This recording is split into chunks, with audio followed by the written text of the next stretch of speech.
So I thought I'd change it up a bit, and I'm gonna do a comic book review, the first on this channel. And of course, what better way to start with than with 100 bullets? It's just, okay, this is swag.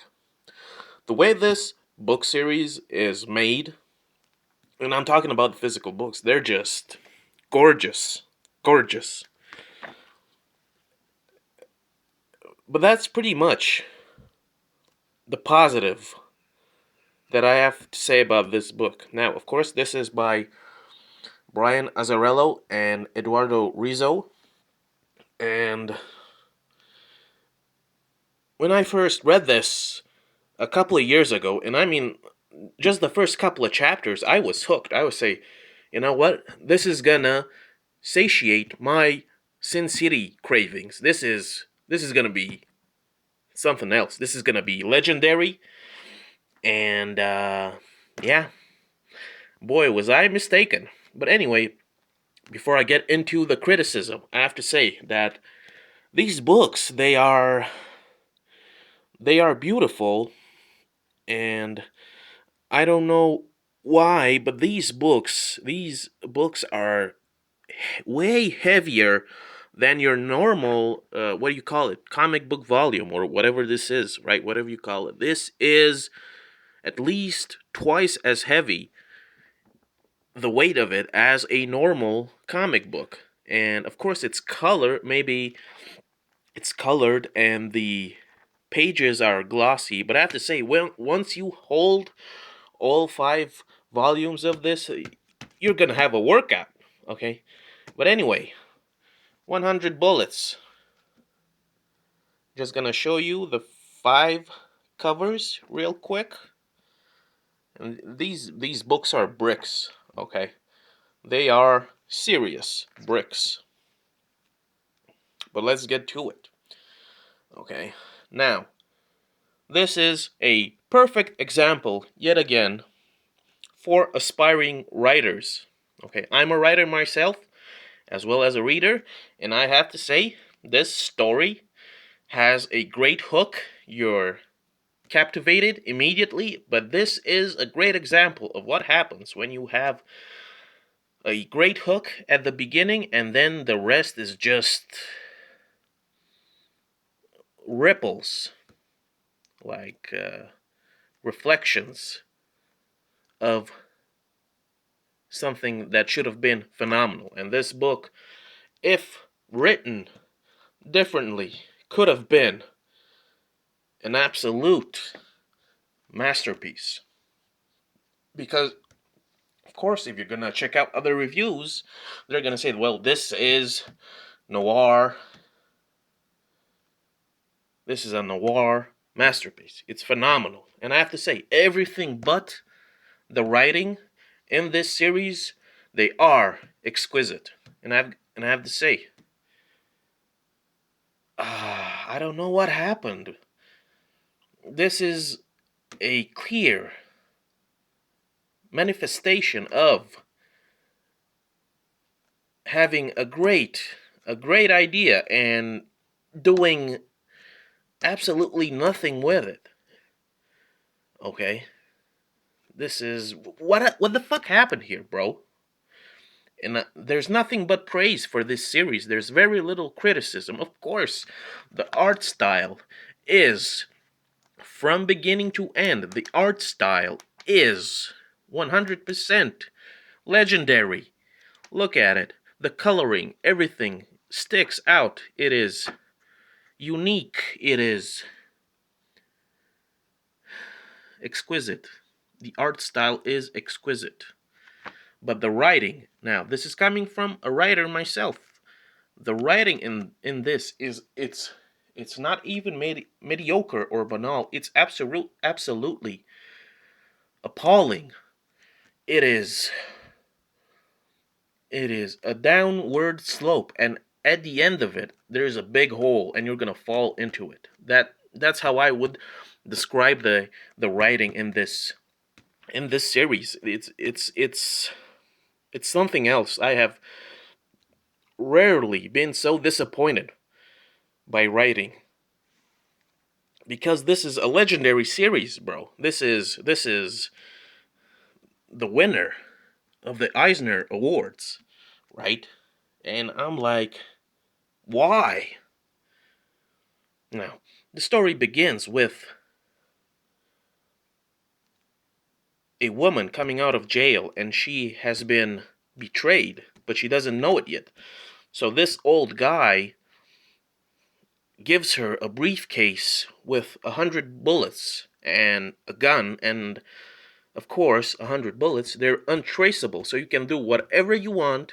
You can kill whoever you want, and you will not be bothered by the police or anybody else. You can, with 100 bullets, you can do whatever you want to do. Doesn't matter if it's in broad daylight. Daylight. It doesn't matter if there are witnesses. It will go away. It will go away. You can do whatever you want. You are God.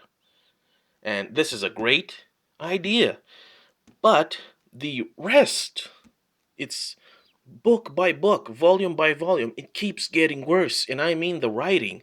The writing is something extraordinarily bad. And what I mean by this is not only how the characters are presented, not only how they talk, because they talk in this like street jargon, that it's not bad, but when almost every single character, page by page, panel by panel, all of them talk the same. It's like, yo, cuz, cuz, I'm trying to hold up business, boy. I'm trying to hold up business, making that money, boy. And so on and so forth. It's like, bro, it's so tiring. Again, a great criticism. The dialogue in this, when almost every single character in this, they talk that way, it's just exhausting. Okay? And I couldn't read more than a couple of chapters a day, but I would read like maybe half a book, and then a couple of weeks later I would try to read it again. That's how difficult it was for me, not because it didn't hold my attention, but because it was exhausting, bro. It's like, what happened? What is this? All right? Does every single character in this has to speak this way? It's like, yo, cuz, you know me, I'm just holding it down, cuz. I'm trying to get that money. I'm trying to hold down business, boy. I'm holding down that turf. This is my turf, boy. What's going on here? And the rest of the characters, okay, they're pretty bad. It's like, they don't necessarily stand out. They don't do anything. They don't that's a good way to say it. They don't do anything. Okay. There's this one character. His name is Lono, and from the reviews that I checked out, they say guy is a fan favorite. Fuck this guy. This guy is trash. Okay, just me. Okay, he's overhyped up. Not that cool. Moving on. So, the writing and the story. The characters that stand out is this guy, and there's this one chick here that stand out, and I thought these two are gonna be the main act. These two are somehow gonna come back and just take this story and make it great, but they didn't. They do come back in the end, but the ending is a clusterfuck. It just came out of nowhere. It's like, how did this happen, bro? How did this happen? It's insane. Okay, the things that happen in this story and how they progress is just like, oh, so this is what we're doing now, huh? Yeah. Okay. Moving on. Uh, the art style and the way the characters are presented. Like I said, the art style is phenomenal, but because of the writing, which is dog shit, you, let me give you an example. In one book, we are presented with a character. He or she stays for a couple of chapters, and then a book or so later, we are reintroduced with that character, and I'm like, who?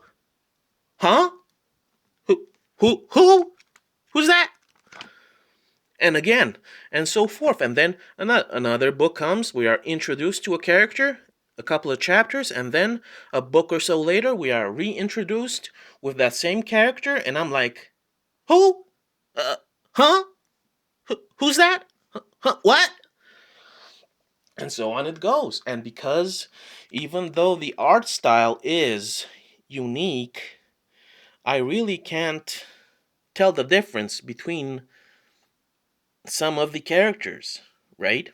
It's just, like I said, the character comes on, allegedly we know this character, and I'm like, who's that again? What, huh? Who? I don't, what?